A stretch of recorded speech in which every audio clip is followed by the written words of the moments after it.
O Último Refúgio é um filme de 1941, dirigido por Raoul Walsh e estrelado por Humphrey Bogart e Ida Lupino. Um gangster já com uma idade avançada planeja um roubo em um resort, e para isso suborna um governador para conseguir que o experiente bandido Roy Earl, personagem de Bogart, seja libertado da prisão. Em meio a diversas paixões não correspondidas, Roy precisa lidar com jovens criminosos inexperientes e com um roubo que deveria ser fácil, mas acaba resultando em um caos que o leva a ser novamente perseguido pela polícia. Baseado em um livro de William Burnett, autor de Alma no Lodo, a adaptação ficou por conta de John Huston, que era amigo pessoal de Bogart e, com o sucesso desse filme, conseguiu mudar de roteirista para diretor, ainda em 1941, comandando O Falcão Maltês. O papel principal foi primeiramente oferecido a Paul Mooney, que não quis interpretar mais um gangster, ainda mais depois de migrar para papéis considerados mais sérios. Depois, foi oferecido para George Raft, que acabou sendo convencido a rejeitar por Bogart, que queria muito o papel.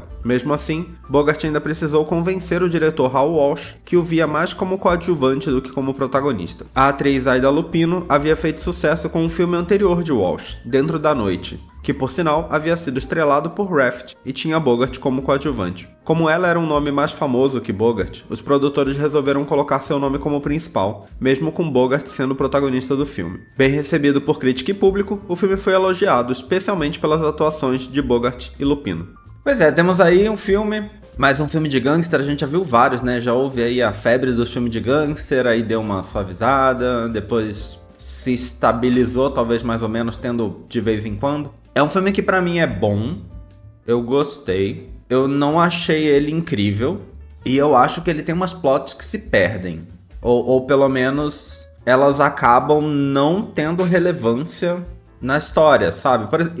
Então, vamos lá. Eu acho que a história do cara que quer fazer o último roubo e solta da cadeia o cara experiente pra que ele lidere aí esse roubo e tal, essa plot é boa, eu gosto dessa história, dessa trama. A parte em que esse cara chega e é um monte de novato, um monte de jovenzinho, são 3, né? 2 caras e uma menina. Mas 3 jovenzinhos, que meio que não sabem o que estão fazendo, estão ali meio perdidos.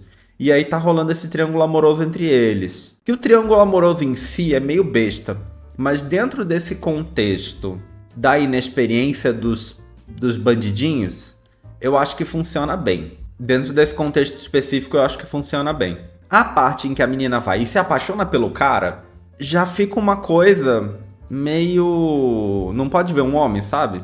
Porque ela literalmente se apaixona por todos os 3 personagens masculinos que cruzam o caminho dela, sabe?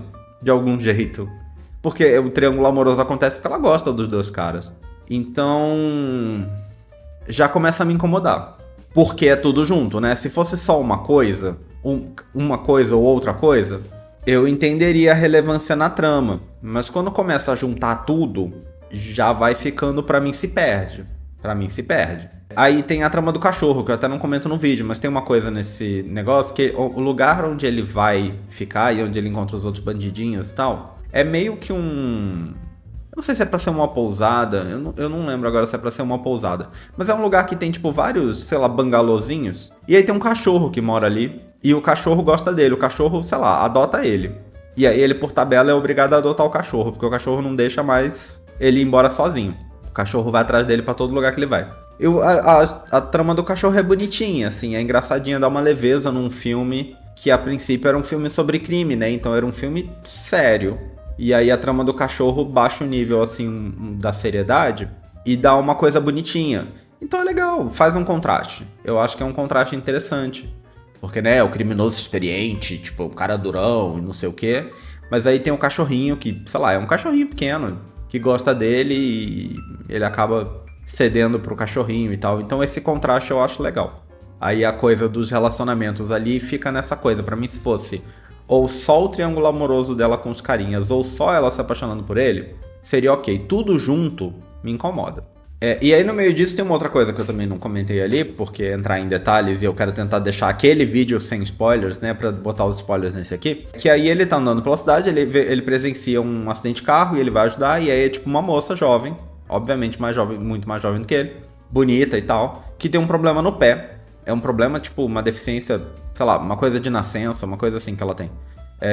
O filme não elabora muito, eu acho, mas é uma coisa corrigível com cirurgia e ele paga a cirurgia dela porque ele se apaixona por essa menina. Só que ela tem um noivo e aí ele fica querendo casar com ela, mas ela fala, mas eu tenho um noivo, tipo, eu não tô afim de você.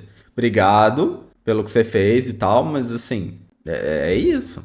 E aí fica... É muita trama de romance em cima de uma história que não era pra ser sobre isso, né? Eu não li o livro, obviamente. Mas fica tipo...